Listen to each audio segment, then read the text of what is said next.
Right, we all know that Clark's a bomber clock. Now, this latest episode has taken 3 or 4 days out of my life that could have been better spent engaged in other activities. Went down to Carnaguara on the equinox with some DMT and a drum. The purpose of that was to clear the fault control that the area had been subjected to, and to reanimate the spirit in the matter, and to help clear the demons.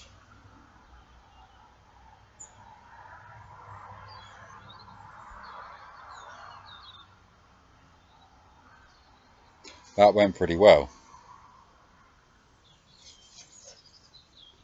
Left after dark.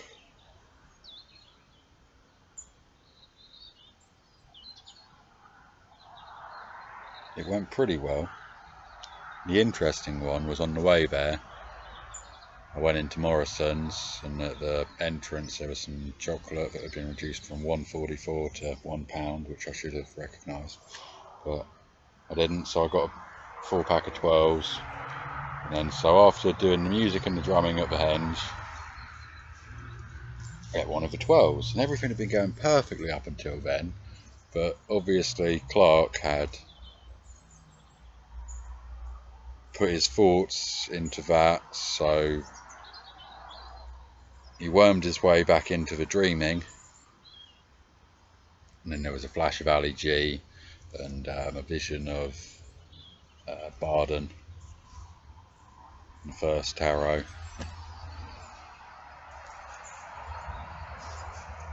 We cleared it anyway. So next destination from there on the Friday evening was a night called Psychoflex or Sycoflex, which Darren Brown had given me a flyer for at a previous night the weekend before. Yes.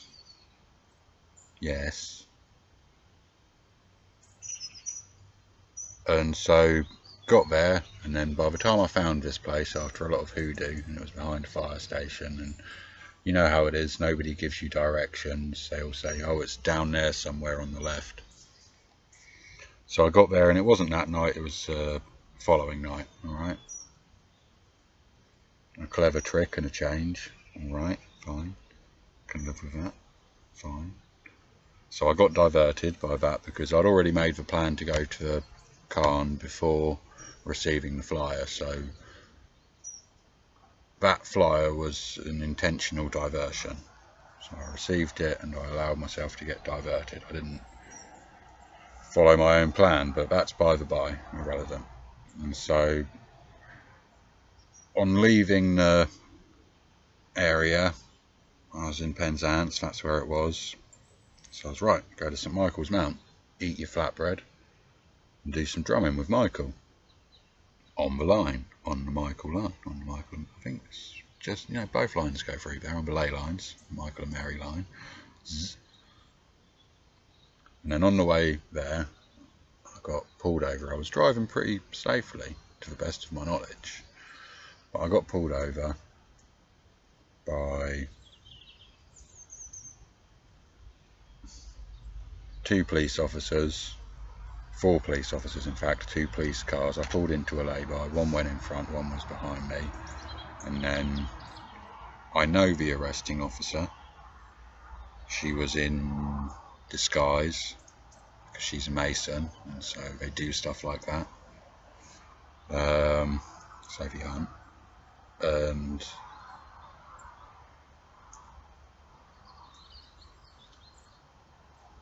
she said her reason for pulling me over was the speed. Okay, and then we went to the side, and Logan Hall was there, and another friend who remained silent, which was respectful, and And the fourth, guess who? Anyway,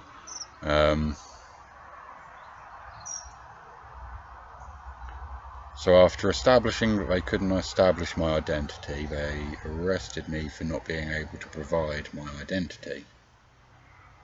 The other issues were possible lack of insurance and possible lack of driving licence. But I was arrested for not being able to provide my identity. I said at the time, we're not living in Nazi Germany. We don't have to provide identities. And then one of them, I think it was Logan, piped up, yeah we do. And so already we're completely fucking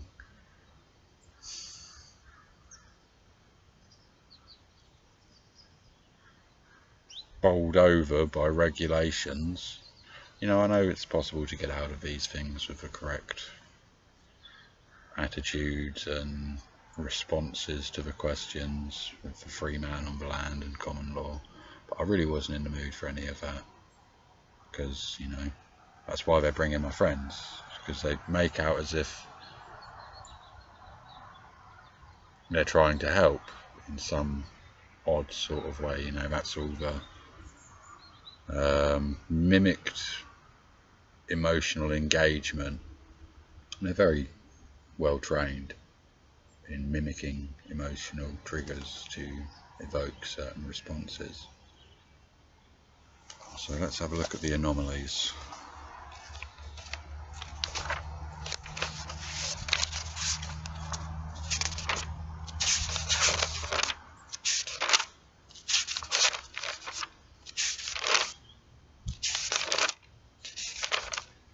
Okay. Yeah, at the moment of pulling over, there were two cars. So apparently I was pulled over for doing 35 in a 20. And they already had two cars. So there were two cars on patrol at the same time, following each other. Okay. And like I said, I was driving sensibly, cautiously. Okay, so I told arresting officer 5039 Sophie that my name was Alex. She asked me, what's your name? Alex Medic. Okay. And then she asked me for ID. I gave my bank card, and my initials are on my bank card, ARO. And so she started calling me Arrow. And with Satanists, they always try to remain in the shadows. So by giving yourself unidentifiable name, you're out of the loop, out of the system. You're not within the confines of the law, which is how they manage to get away with their criminal activity. And so as they were revoking my consent to go along with their intentions, when she started calling me Arrow, I went along with it. I didn't correct her. And then after a confusing interchange, I was arrested for failing to provide adequate identification. So I got arrested for not being able to identify myself. The insurance hadn't been confirmed at this point. There were 4 officers present in total. On what was, when I asked, I said, has it been a busy night? And they were like, yeah, it has been actually. So there was 4 of them to arrest somebody for speeding and lack of identification on a busy night. Right, okay. So at the station, I gave a fake address. The system didn't recognise 10 Beach Road because it doesn't exist. It only goes up to 8. And then they somehow miraculously managed to find it on the system, but with a slightly different postcode of TR48AA, not 8AD. And so the AA is like, they were giving me, Will was giving me the, oh, AA, yes, because you're managing to remain unidentifiable, which is what all Satanists seek to do. You've got AA, doing well. So they found a non-existent address on the system. So whilst I was detained, it was reported that they found Class A's. They were an attendant I left on blatant display in an attempt to hide at the moment of being pulled over. Although the arresting officer shone her torch on the tin whilst questioning, she failed to seize on the evidence. Next day, during the interview, I could see what they had found. And then there was a separate folder containing kapow. And that was the only thing that got brought into the questioning, because this time it had all gone onto the right hand.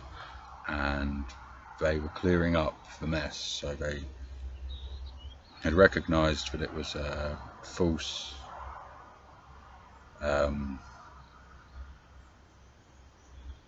arrest, and they had abused their power, and so they were clearing up the mess that the Satanists had created.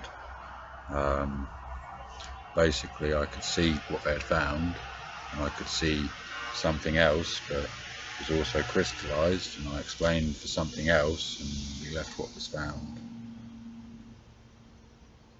out of the equation.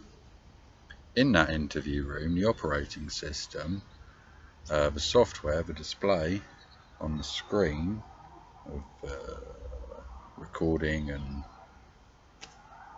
such was Black Magic. The name of the software was Black Magic. Yeah. And so in the cell, you know what I mean?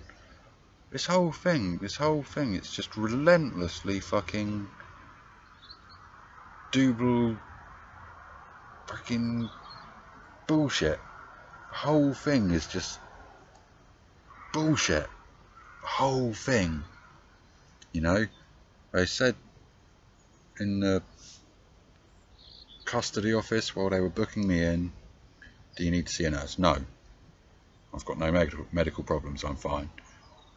Anyway, they sent a nurse. Once I was in the cell, they sent a nurse. So after I had all my fingerprints and stuff taken, and so the officer, who I know, who was holding the door open, he's not really an officer, but it's a mason, or whatever you want to call him, and the nurse, who was the same one that arrested me, just beggars belief. It really beggars belief. Okay. She began to ask questions. I told her that the questions were a pointless exercise. I felt fine.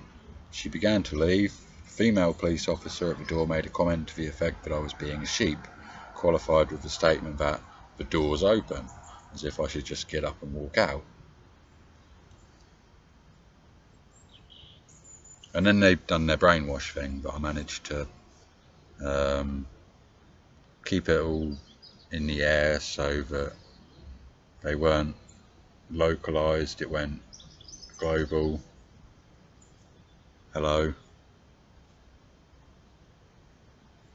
And so because it was all known, the brainwash stopped, and I did actually have a largely peaceful night. And so the next day, you know, because I was expecting to be in the cell for a full 36 hours, which is the maximum they can detain you without going further. So I woke up and it was about, I don't know, the morning, and I requested for codes of conduct. They offered me to them at the custody office, but I refused because I'm a dick. And so, anyway, who needs to read about the codes of conduct? But apparently you do. So as soon as I began to read about these codes of conduct, everything moved very quickly. It all shifted onto the right hand, and I got a free lift home, basically. But the problem was I didn't have my house key on me, because my house key was in the car, and I'd spoken to the woman at the pound that morning.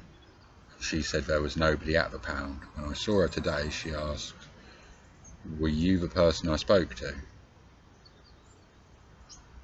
which was confirmation that she was actually at the pound on the Saturday morning when I called.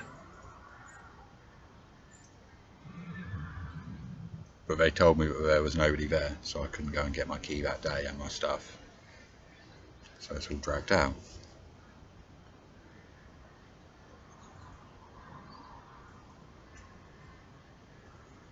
And so yeah, this is the 4th time in the space of 7 years.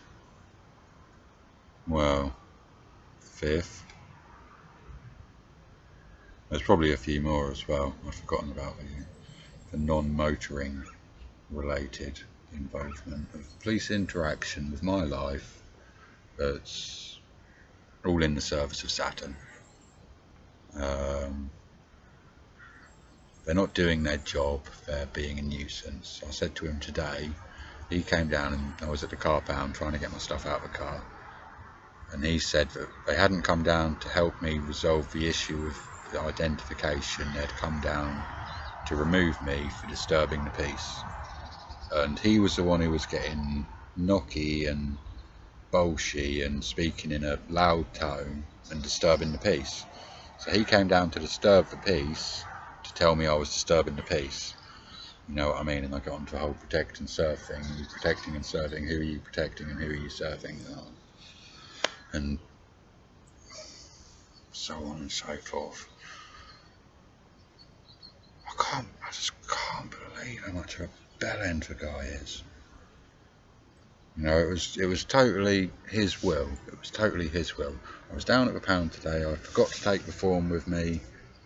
I forgot to try and muster up some identification because it's my car. It's my stuff in the car. I can prove it's my stuff by going through the list and saying this is all my stuff. Look, there's a green drum in there with a handprint on the where it's been hit so many times, and there's a smaller drum with a red band around the top and white paint on it and green and gold dots, and there's a black rucksack in there with 3 12 bars, a red pepper flatbread and a bottle of juice, and so on. You know, that should be enough. It's my fucking stuff. I should be able to go there and get my fucking stuff, you know. But because I didn't have the correct identification on me, he made an absolute point of being a jerk. It was, I am not going to let you get your stuff until you can provide correct identification. So I left. But I came back because I remembered in my phone I've got a photograph of my passport. There's a photograph of my passport in the phone, my out-of-date passport 2016, which as physical hard evidence he would have accepted, but he reneged on what he said about getting a photocopy, because he said if I could get a photocopy I could have it released in the first instance. In the second instance, when I remembered about the photograph, he reneged on that just to be a prick. He said, no, you can't get it because the photograph's not enough. How can we prove that it's you? It might have been doctored. And it just got so ridiculous. It all got so, you know, contrived just to back up his will of the fact that he wanted to be a prick. It was like, I want to be a prick, so I'm going to bend the law to my will. Basically, you know, the standard procedure says all that I need is the form in there, which I didn't take, and a copy of the logbook to get the car. Standard procedure doesn't cover the property, so there was a loop and it didn't need to be that way, but he went all out to be an absolute bellend and make sure that I wasn't getting any stuff from my car today, so that we have to go through the whole thing tomorrow, and it eats more time, and we're all just doing bullshit activities to feed his demons, which is what the whole thing is about with him. Because as soon as we go into fort, we're feeding his demons, so he's creating all these fucking situations where we're going into fort. And so that's why the traumas are caused, that's why he makes people angry with these pointless fucking bullshit things, because it gets them irate and it gets them thinking, and then the demons have a feast in the astral, and it's the demons who are propping him up. He's not able to stand on his own 2 feet because he's a weak ass motherfucker, and without those demons he'd be absolutely nothing. Nothing.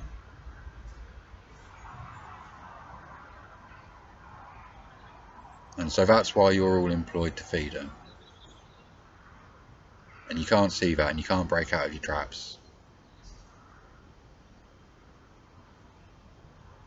I'm supposed to care about all you lot and not be insulting. It's like, stood next to Sophie in the custody office, and I can't quite exactly remember what transpired between us, but Will behind the counter made the point, you don't care because you've insulted her. This woman's just arrested me when she knows who I am, and she's trying to make out as if she's my friend, and I'm the one who doesn't care because I insulted her. She arrested me.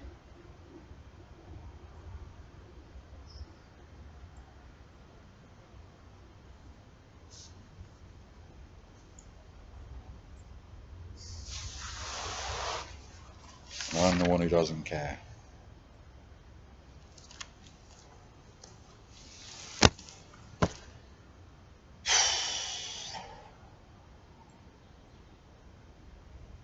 And so yeah, my stuff's still in the car.